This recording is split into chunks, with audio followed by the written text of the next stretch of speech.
darah Fir'aun, jiwa yang dipersiapkan takdir, ia lahir dari rahim kebencian, dibesarkan oleh tangan yang paling memusuhi Nabi.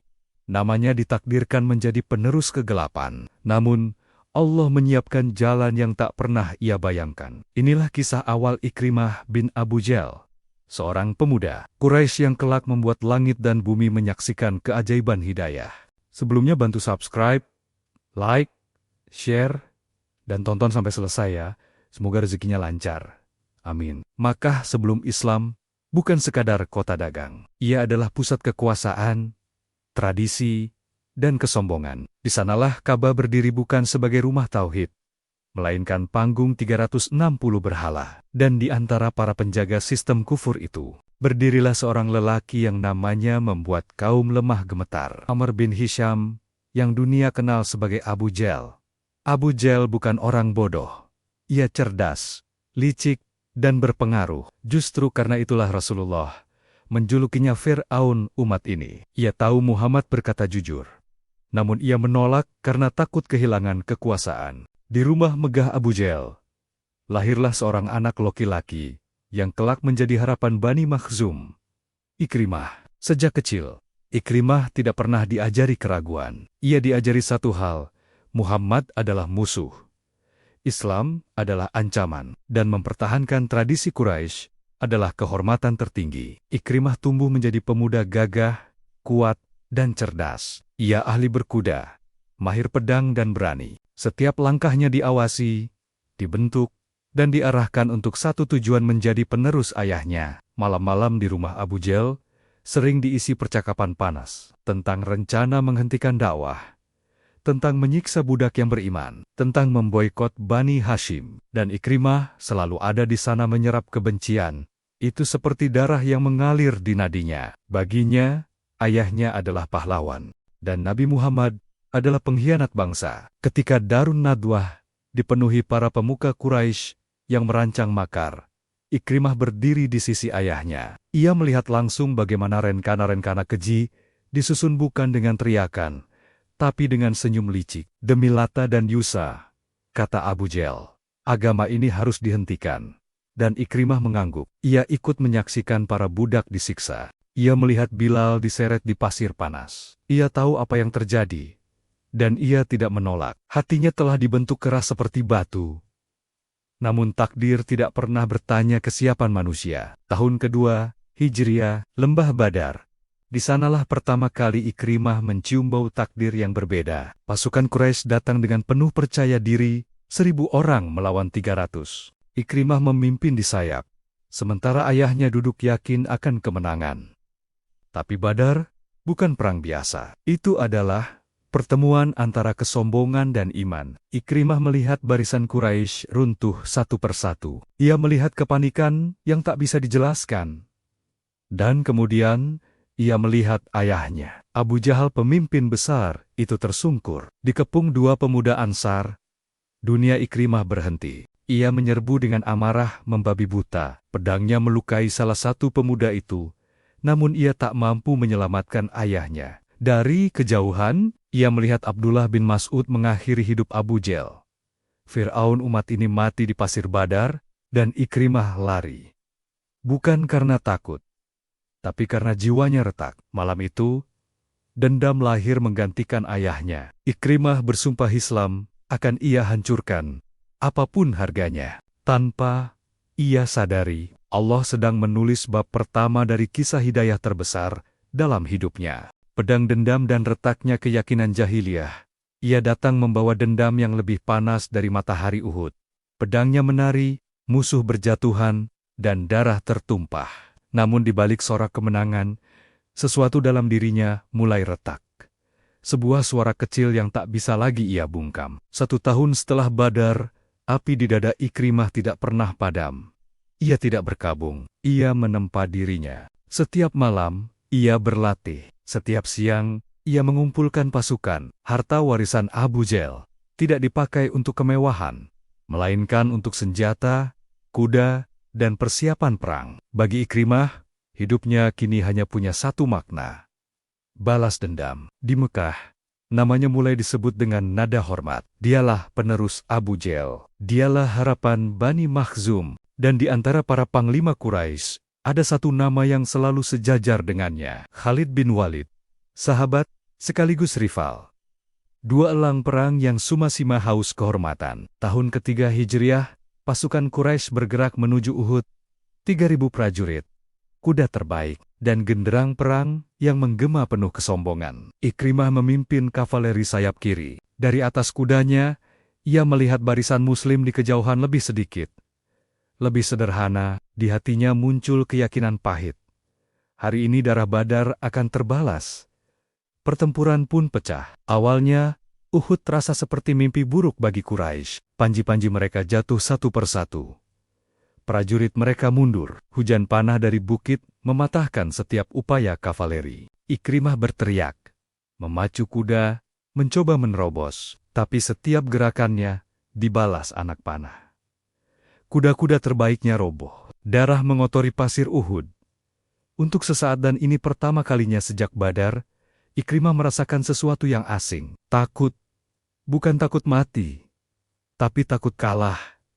Lagi, apakah Tuhan-Tuhan mereka benar-benar mendengar? Ataukah Muhammad memang dilindungi kekuatan lain? Namun perang adalah soal satu celah kecil. Dan celah itu akhirnya muncul. Dari kejauhan, mata Ikrimah menangkap sesuatu yang membuat jantungnya berdetak cepat. Bukit pemanah, kosong. Para penjaga bukit turun, tergoda harta rampasan. Ia menoleh ke arah Khalid. Tidak perlu kata-kata, dua panglima itu mengerti dalam satu tatapan. Seperti badai pasir, kavaleri Quraisy berbalik arah. Mereka menerjang dari belakang. Uhud berubah menjadi kekacauan. Ikrimah mengamuk. Pedangnya menebas tanpa ragu. Ia melihat kepanikan di wajah-wajah yang dulu membuat Quraisy gentar. Ia mendengar teriakan, melihat sahabat Nabi gugur, dan hatinya bersorak ketika kabar palsu menyebar bahwa Muhammad telah terbunuh. Dada Ikrimah mengembang. Inikah akhirnya? Ia pulang ke Mekah, membawa ilusi kemenangan. Namun di malam-malam sepi, ia terbangun dengan dada sesak. Jika Muhammad benar-benar telah mati, mengapa Islam justru semakin kuat? Tahun-tahun berlalu, dan luka batin itu tidak sembuh, ia membusuk. Hingga datang perang Khandak. Kali ini, Ikrimah tidak datang dengan kesombongan biasa. Ia datang bersama koalisi terbesar yang pernah dilihat Jazirah Arab. 10.000 pasukan untuk menghapus Madinah dari peta. Namun, apa yang ia lihat membuat langkahnya terhenti. Parit, dalam, lebar, dan asing. Hari demi hari berlalu, tanpa pertempuran terbuka. Panah dilontarkan, ejekan dilemparkan, tapi Madinah tetap berdiri. Malam-malam dingin, logistik menipis, dan rasa frustrasi menggerogoti mental pasukan. Ikrimah mondar-mondir, seperti singa terkurung. Akhirnya, bersama Amr bin Abwad, ia melompati parit. Tantangan duel menggema. Dan yang maju adalah Ali bin Abi Thalib. Ikrimah menyaksikan duel itu dengan napas tertahan. Amr kesatria yang ditakuti Arab jatuh. Takbir mengguncang udara. Untuk pertama kalinya, keyakinan Ikrimah runtuh dengan suara keras di kepalanya. Jika Amr bisa mati, jika pasukan sebesar ini bisa buntu, jika angin dan rasa takut menghancurkan kami tanpa pedang, maka apa sebenarnya yang kami lawan? Saat Ali melangkah maju ke arahnya, Ikrimah berbalik. Ia melarikan diri, bukan karena pengecut, tapi karena hatinya gemetar oleh sesuatu yang tak bisa ia jelaskan. Pengepungan azab berakhir dengan kehinaan. Angin merobek kemah. Moral pasukan runtuh. Ikrimah pulang ke Mekah sebagai panglima, namun jiwanya retak. Ia mulai mempertanyakan berhala-berhala itu, mulai bertanya dalam diam. Jika Lata dan Yusa berkuasa, mengapa mereka tak pernah menolong? Ia tidak mengucapkannya keras-keras, tapi keraguan itu telah lahir. Dan keraguan, sekali tumbuh, tak pernah bisa dibunuh dengan pedang. Tanpa ia sadari, benteng jahiliyah di hatinya telah retak. Dan satu guncangan terakhir sedang menunggu. Guncangan yang akan meruntuhkan semuanya. Buronan Mekah dan janji di tengah badai ketika Mekah jatuh tanpa darah. Justru satu nama divonis mati. Ia lari dari kota kelahirannya, meninggalkan kehormatan, harta, dan istrinya. Namun di tengah lautan, saat semua Tuhan palsu terdiam, satu doa lahir. Doa yang mengubah arah sejarah. Fajar itu berbeda dari semua fajar yang pernah disaksikan Ikrimah. Dari atas bukit-bukit sekitar Mekah, ia melihat ribuan api unggun menyala, seperti lautan bintang di bumi. 10.000 pasukan muslim telah mengepung kota. Tidak ada teriakan perang, tidak ada genderang kesombongan, yang ada hanyalah ketenangan yang menakutkan. Mekah telah terkepung. Abu Sufyan telah menyerah. Kabilah demi kabilah menundukkan kepala, namun tidak dengan Ikrimah bin Abu Jahl. Darah ayahnya masih mengalir di nadinya. Harga dirinya menolak realita. Ia mengumpulkan sisa fanatik Quraisy, pemuda-pemuda putus asa yang masih mabuk dendam. Mereka bertahan di jalur Handamah, jalur masuk pasukan Khalid bin Walid. Dan di sanalah segalanya berakhir. Benteng kecil itu runtuh dalam hitungan menit. Pasukan Khalid, sahabat lamanya yang kini berada di barisan Islam, menyapu mereka tanpa ampun. 2 sahabat Nabi gugur. Namun sisanya adalah pembantaian singkat. Ikrimah berdiri sendirian. Napasnya tersengal. Pedangnya berlumur darah. Ia tahu, ini bukan lagi perang. Ini akhir. Di saat yang sama, Rasulullah memasuki Mekah. Berhala-berhala Ka'bah dihancurkan satu persatu. Dan lalu terdengarlah pengumuman yang membuat bumi Mekah terasa sempit bagi Ikrimah. Daftar hitam, nama-nama yang halal darahnya. Dan di urutan teratas, Ikrimah bin Abu Jahl. Vonis mati. Tidak ada pengadilan. Tidak ada tawar-menawar. Mekah, kota yang ia bela seumur hidup, kini menjadi tempat paling berbahaya baginya. Ia melarikan diri. Tanpa pengawal, tanpa kemewahan, tanpa pamit. Ia meninggalkan Ummu Hakim, istrinya, demi menyelamatkannya dari bahaya. Menunggang kuda menembus gurun Tihamah, menuju laut. Di belakangnya, suara azan Bilal menggema dari Ka'bah, suara yang dulu dianggap hina, kini memecah langit Mekah. Ikrimah memacu kudanya lebih kencang. Ia tidak ingin mendengar kebenaran. Di tepi Laut Merah, ia menemukan kapal dagang. Dengan sisa emas, ia membeli tumpangan. Saat layar terkembang dan daratan Arab mengecil, Ikrimah merasa kosong. Ia telah kehilangan segalanya, dan Tuhan-Tuhannya tidak pernah datang menolong. Di tengah laut, langit berubah, angin mengamuk, ombak menjulang seperti gunung. Kapal kecil itu terembang-ambing di ambang kehancuran. Teriakan panik memenuhi udara, dan di sanalah sebuah kalimat menghantam kesadaran Ikrimah lebih keras dari badai. Sang nakhoda berteriak, "Buang tuan-tuan kalian, murnikan doa. Demi Allah, hanya Dia yang bisa menyelamatkan kita." Ikrimah terdiam. Hanya Allah. Selama ini ia membenci Muhammad karena dakwah tauhid. Tapi di tengah maut, bahkan kaum musyrik mengakui satu Tuhan. Hatinya runtuh. Jika di laut hanya Allah yang berkuasa, maka di darat pun pasti sama. Di antara kilat dan ombak, Ikrimah mengangkat tangannya. Suara yang selama ini sombong kini gemetar. "Ya Allah, jika Engkau menyelamatkanku dari badai ini, aku bersumpah akan kembali. Aku akan mendatangi Muhammad. Aku akan menyerahkan diriku." Badai perlahan reda. Langit tenang. Dan janji itu tertanam di hatinya. Namun di daratan, perjuangan lain sedang berlangsung. Di Mekah, Ummu Hakim telah lebih dulu memeluk Islam. Ia mendengar kabar pelarian suaminya dan vonis mati itu. Tanpa ragu, ia menghadap Rasulullah. Ia tidak membawa pembelaan. Ia membawa permohonan, "Wahai Rasulullah, Ikrimah telah lari karena takut Engkau membunuhnya. Berilah dia jaminan keamanan." Para sahabat terdiam. Nama itu berat, sejarahnya kelam. Namun Nabi menjawab singkat, tanpa ragu, "Dia aman." 2 kata yang menyelamatkan nyawa. Ummu Hakim tidak menunda sedetik pun. Ia menempuh perjalanan panjang membelah gurun seorang wanita bangsawan sendirian. Hanya ditemani tekad dan cinta. Ia menghadapi pengkhianatan, bahaya, dan kesendirian, namun tidak berhenti.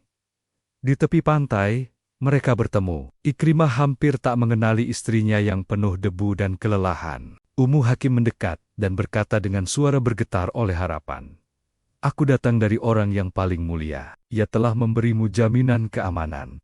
Hati Ikrimah luluh. Dalam perjalanan kembali, sebuah peristiwa kecil mengguncang jiwanya. Saat ia hendak mendekati istrinya, Ummu Hakim menolak dengan tegas. Aku muslimah.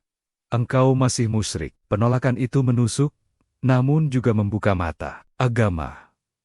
Apa ini? Yang ditaati bahkan saat tak ada yang melihat, di sanalah benih iman mulai tumbuh. Dan di kejauhan, Mekah menanti, bukan sebagai kota musuh, melainkan sebagai gerbang taubat.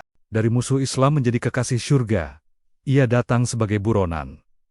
Ia pergi sebagai syahid, pedang yang dulu memburu Nabi, kini patah demi membela agamanya. Dan di tanah Yarmuk, anak Abu Jal menutup hidupnya dengan satu pertanyaan abadi. Seberapa jauh manusia mampu berubah? Bila Allah menghendaki, langkah Ikrimah memasuki Masjidil Haram terasa berat. Kota ini menyimpan terlalu banyak dosa. Setiap sudutnya mengingatkan pada masa lalu yang kelam. Namun di dekat Ka'bah, ia melihat sosok itu. Muhammad bin Abdullah, orang yang dulu ia kejar dengan pedang terhunus. Namun yang terjadi di luar dugaan. Rasulullah berdiri, bukan duduk menunggu. Bukan menatap dengan kemenangan, beliau berdiri menyambutnya dengan wajah berseri. Ikrimah terhenti, benteng kebencian runtuh seketika. Engkau aman. Sabda Nabi, dua kata itu menghancurkan sisa kesombongan dalam dadanya.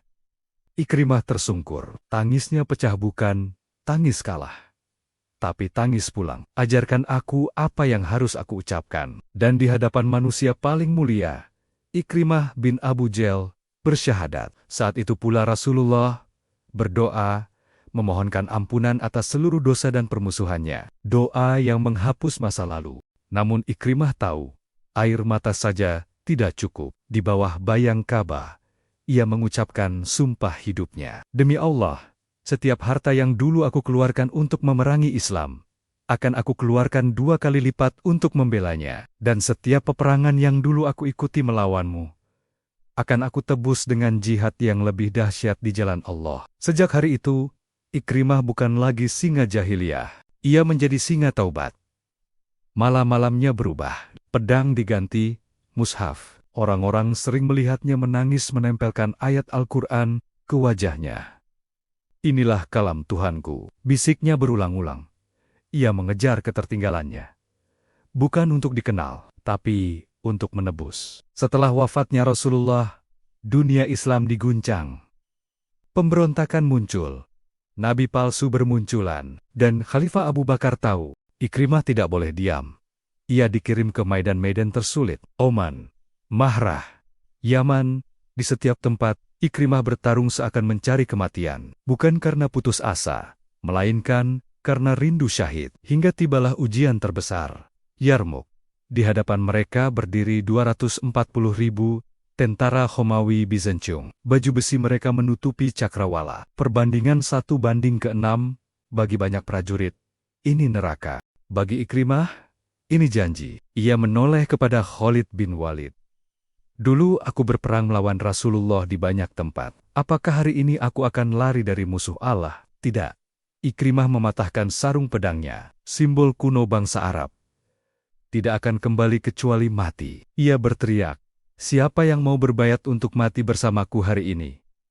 400 orang maju, 400 jiwa yang telah menjual dunia. Mereka menyerbu tanpa perisai, tanpa rencana pulang. Serangan itu mengguncang Romawi. Formasi raksasa itu robek oleh keberanian yang tak masuk akal. Dan disitulah kemenangan mulai berpihak. Namun senja Yarmuk dipenuhi darah. Khalid mencari sahabatnya. Ia menemukannya tergeletak bersama Al-Harith dan Ayash. Mereka kehausan. Air datang, namun ditolak. Berikan kepada saudaraku, kata yang satu. Berikan kepada yang lain, kata yang kedua. Tak satu pun sempat minum. Ketiganya syahid dengan pengorbanan terakhir yang menggetarkan langit. Khalid memangku kepala Ikrimah. Lebih dari 70 luka menghiasi tubuhnya. Anak Abu Jal itu tersenyum. Ia tidak mati sebagai pewaris kebencian. Ia mati sebagai Ikrimah Aziz syahid. Sampai jumpa di kisah berikutnya. Hanya di Serambi Kufah. Terima kasih.